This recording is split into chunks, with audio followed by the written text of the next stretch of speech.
Esse é o evangelho pregado no, pelos judeus para o estabelecimento do reino aqui na terra.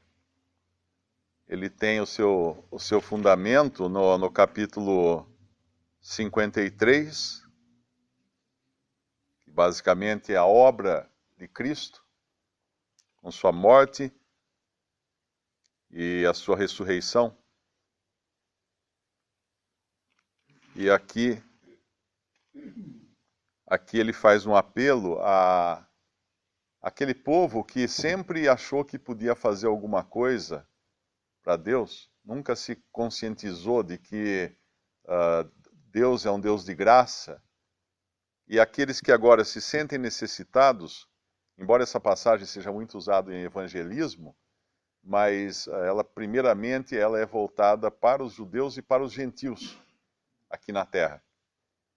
Aqueles que se sentem sede, aqueles que se sentem despojados de qualquer recurso, que não tendes dinheiro, fala aqui, aqueles que buscam sem dinheiro e sem preço agora, vinho e leite. O vinho nos fala da alegria, o leite nos fala de alimento básico.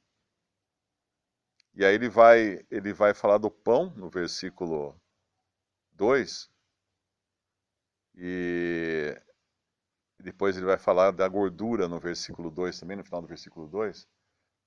São coisas que satisfazem plenamente.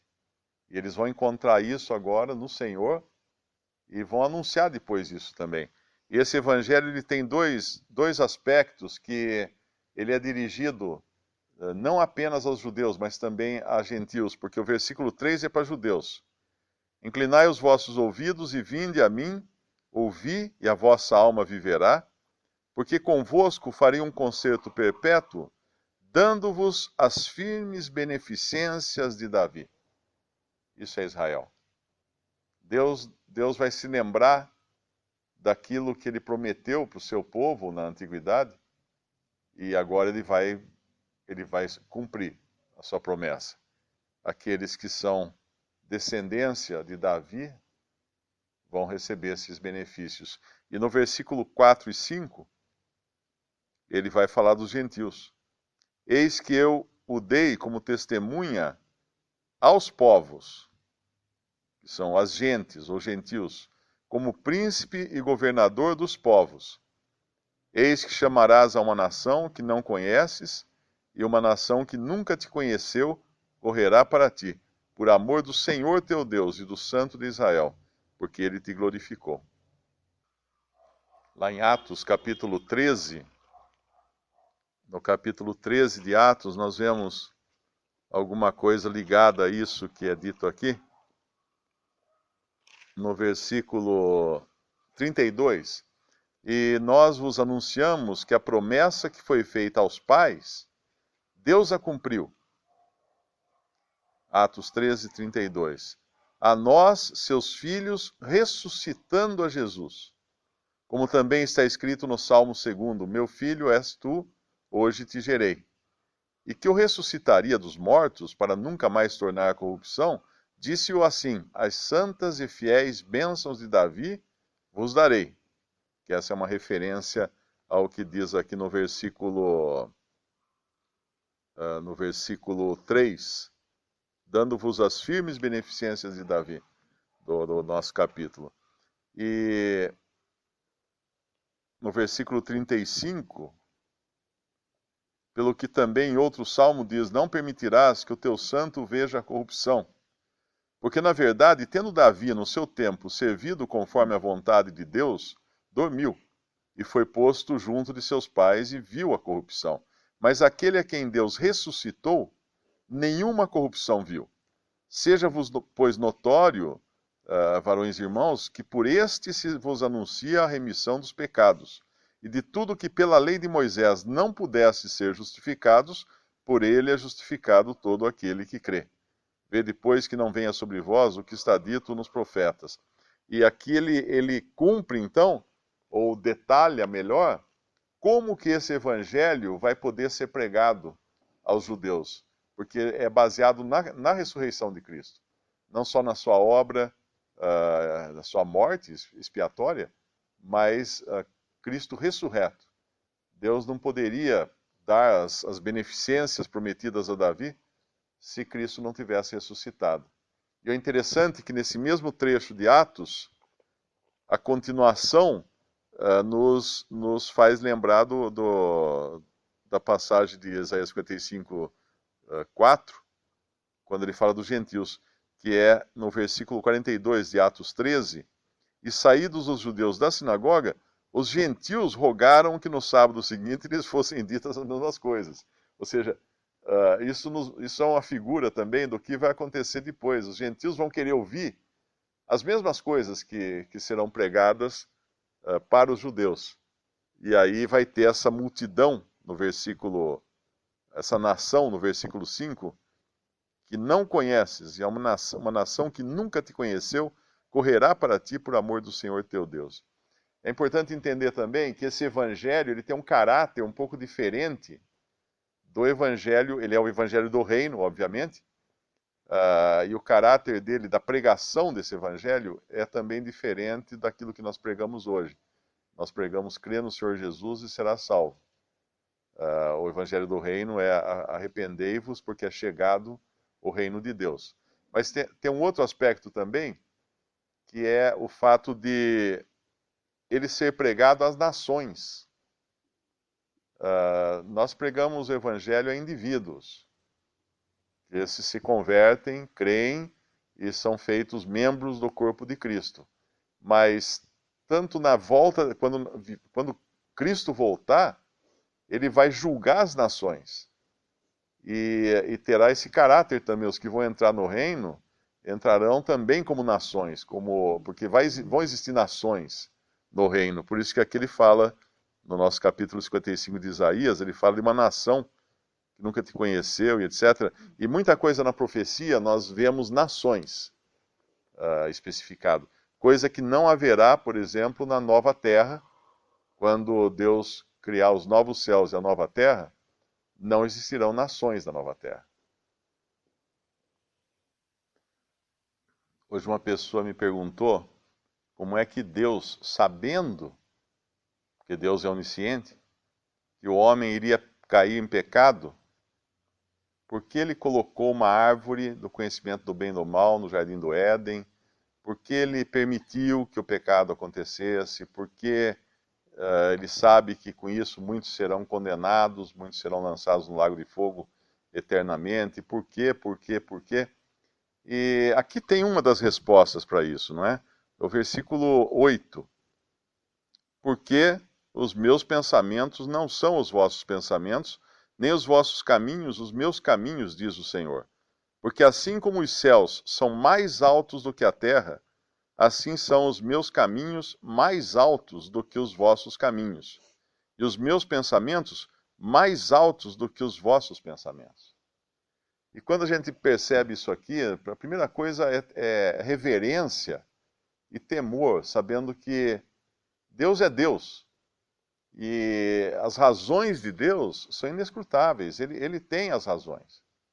E o mais maravilhoso disso é que, mesmo ele sabendo que seria assim, se ele permitiu, quão mais maravilhosa será o resultado dos seus planos, envolvendo a obra de Cristo e a salvação de pecadores e um céu cheio, onde Cristo terá primazia e haverá mais gente salva do que gente perdida.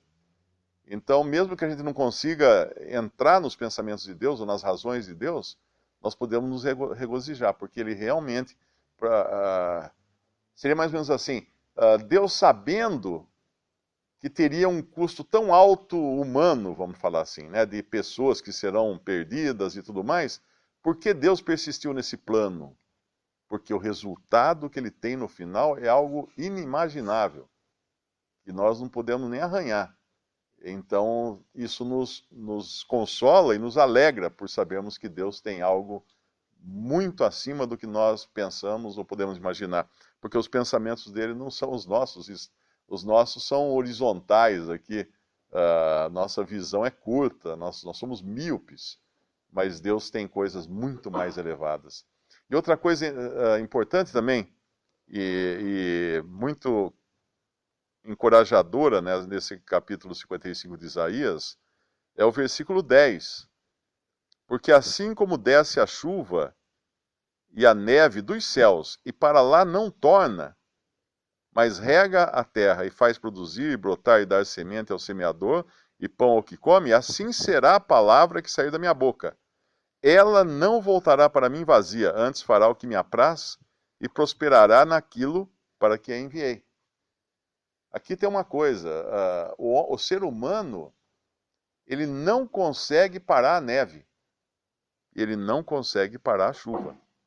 Assim como desce a chuva e a neve dos céus, e para lá não torna, o ser humano é incapaz, com toda a tecnologia, com todo o seu conhecimento, ele é incapaz de parar a chuva, parar a neve, ou de devolver a neve para o céu e a chuva para o céu. Ele não consegue. O ser humano não consegue. Mas então Deus, nos seus desígnios e no poder que a sua palavra tem, ela cumpre, apesar do homem, apesar de qualquer esforço humano contrário à vontade de Deus, Deus vai cumprir a sua palavra. E isso é importante nós lembrarmos que quando nós pregamos a palavra de Deus, Ele vai cuidar. Não é o esforço humano, não é esforço nosso, não é nada. Ele vai cuidar. E ela não vai voltar vazia. De uma forma ou de outra, ela vai cumprir os desígnios de Deus. Isso nos consola também por sabermos que nunca é em vão nós levarmos a palavra de Deus.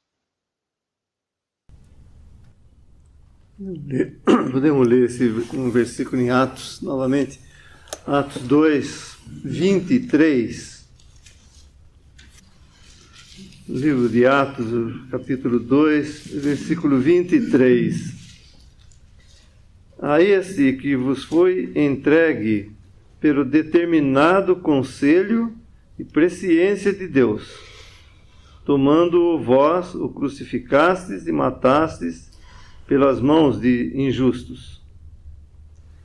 Nós vimos já a semana passada esses dois lados, né, da soberania de Deus e da responsabilidade do homem, mas esse capítulo que nós estamos lendo em Isaías nos fala muito disso. Esses pensamentos mais altos que os nossos pensamentos, essa maneira de ele fazer tudo como lhe apraz, sabendo de todas as consequências e fazendo o bem, fazendo tudo perfeitamente, mas colocando nas mãos dos homens para que ele tivesse essa responsabilidade, e o homem, nós sabemos, ele acaba caindo, mas Deus vem em graça, e ele, sem preço, sem combinar preço, sem falar de nada, ele dá, e mostrando sempre que é pela graça de Deus.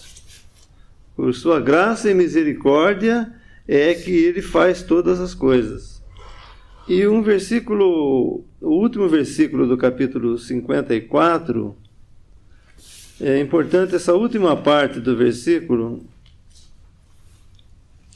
Esta é a herança dos servos do Senhor e a sua justiça que vem de mim, diz o Senhor. Para entender esses pensamentos de Deus que nós não alcançamos, né? Mas primeiro nós temos que entender que Deus é justo. Deus é amor e Deus é santo. Então esse conhecimento e essa aceitação pela parte do homem vem pela fé. Por isso que primeiro Deus dá a fé, depois então acrescenta todas as coisas. Na verdade, em primeiro lugar mesmo, nós vemos que o Espírito Santo, pela palavra de Deus, ele gera nova vida, e essa nova vida vem com fé. A velha natureza, né, não tem fé. Então, essa obra de Deus, ele vem primeiro, ele desperta-nos, dando-nos vida para enxergarmos que Deus é tudo isso. ele é santo, ele é justo, e ele é amor. Então, entendendo que Deus é assim, nós não encontramos dificuldades para mais nada. Nós sabemos que, se nós não entendemos algumas coisas, é por falha nossa, não por falha de Deus. Nós sabemos que Ele é justo. Ele não está fazendo isso como nós conhecemos, né? Um imperador muito poderoso, como foi Nabucodonosor e tantos outros, que faziam as coisas pensando que não tinha que dar conta para ninguém, e se tivesse justo estava bom, se tivesse injusto também estava. Mas não é assim. Deus não é assim. Nós reconhecemos e nós tememos, né, a Deus, porque nós sabemos que Ele é justo. Ele faz todas essas coisas justamente. E nós estamos vendo aqui esse caso do remanescente, né? E essa chamada de Deus. Esse capítulo é, como todos os outros, né, maravilhoso, porque ele está falando: ó vós, no versículo 1, todos os que têm de sede, vinde às águas. Esse ó vós, como o irmão observou, ó vós, ele está chamando de longe. É uma maneira de nós chamarmos alguém que está longe. Então ele está aqui nesse capítulo como José, né? José, ramo frutífero. Jacó fala, quando abençoa José, que José é um ramo frutífero e os seus ramos ultrapassam os muros, passa para fora dos muros. Ele está passando então por cima até da própria nação de Israel, que também está embutida aqui, e do remanescente, né, dos judeus, esse fiel remanescente que saiu na grande tribulação pregando esse evangelho, e esse evangelho que abrangeu, né, a todos, não somente aos judeus, mas também aos gentios. Então é maravilhoso nós vemos como Deus usa de todo o seu poder, a sua força, a sua onisciência, onipresença, tudo Ele usa, mas justamente de uma maneira que nunca nenhum ser criado vai um dia poder dizer a Deus: fosse injusto. Impossível, não há injustiça nenhuma na parte de Deus. Ele faz tudo justamente, e nós podemos, o que é uma coisa incrível, né? Nós estamos hoje aqui reunidos para essas duas reuniões, né, de leitura e oração, e nós cantamos um hino tão precioso aqui da terra. Quem poderia imaginar que um pecador que era destinado somente ao inferno, ao lago de fogo, não há outro lugar para ele, poderia um dia, aqui na terra, onde o próprio Filho de Deus foi crucificado, no meio de toda essa ruína que nós estamos, levantar suas vozes e cantar e louvar a Deus na presença de Deus, na presença de Cristo, e com todo o coração, nessa circunstância que nós nos encontramos, né? Que nós não estamos na carne, mas nós estamos nesse corpo. A carne está em nós nesse sentido, né? Então, quem poderia imaginar isso? E como foi feito isso? Justamente porque Deus o fez. Deus o fez, mas custou para Ele comprar esses direitos, né? Esse direito, essa propiciação foi feita, né, pelo sangue de Cristo. Comprou com o sangue de seu Filho, então, toda a boca calada para receber essas coisas de Deus e poder aqui da terra, nesse lugar, nessas circunstâncias, repito, que nós podemos oferecer louvor a Deus, podemos adorar a Deus, lembrar, pode-se pregar o Evangelho, pode-se falar da graça de Deus, nesse tempo que está sendo feita uma chamada celestial, né? Aqui no nosso capítulo nós estamos vendo uma chamada terrenal, um evangelho do reino cheio de graça, né? Porque é maravilhoso o que nós vemos aqui. Também não vão ter que pagar nada, não. Ninguém pense que vai comprar alguma coisa de Deus, é de graça. Ninguém tem com que pagar esse preço dessa salvação e desse reino maravilhoso que vai entrar no milênio. na glória do milênio, né? Mas vai ser tudo de graça, pela graça de Deus, mas pela obra de Cristo, mas pelo sangue, pelos sofrimentos, pelo capítulo 53, né, que nós lemos, pelas suas pisaduras fomos sarados. Esse remanescente vai desfrutar de tudo isso, né, por causa desses sofrimentos e morte de Cristo. E é bonito, no capítulo 53, nós notarmos que eles estão confessando aquilo que a nação fez, confessando sua culpa, lembrando essas coisas tão preciosas que Cristo fez, que naqueles dias da sua carne não puderam ser vistas, não entenderam e o crucificaram. E daí nesses dias eles estarão não só lembrando disso, mas se arrependendo realmente, confessando, né, que eles fizeram isso. E o Senhor, assim como foi José, né, vai chamá-los à parte e consolá-los. Mas era a presciência de Deus. Deus estava me mandando adiante de vós para o Egito, para a salvação da vida. E vai ser o mesmo lá com os judeus. E nós estamos vendo aqui, além do seu remanescente querido, né, judeu, todas as 10 tribos também entrarão nessa bênção. É claro que o remanescente, né, de Israel será salvo. E saindo para fora, esses ramos transbordando e alcançando também os gentios na sua grande misericórdia e amor. E toda a boca calada por ver que Deus fez isso, tudo o que Ele fez foi justamente por graça e por misericórdia.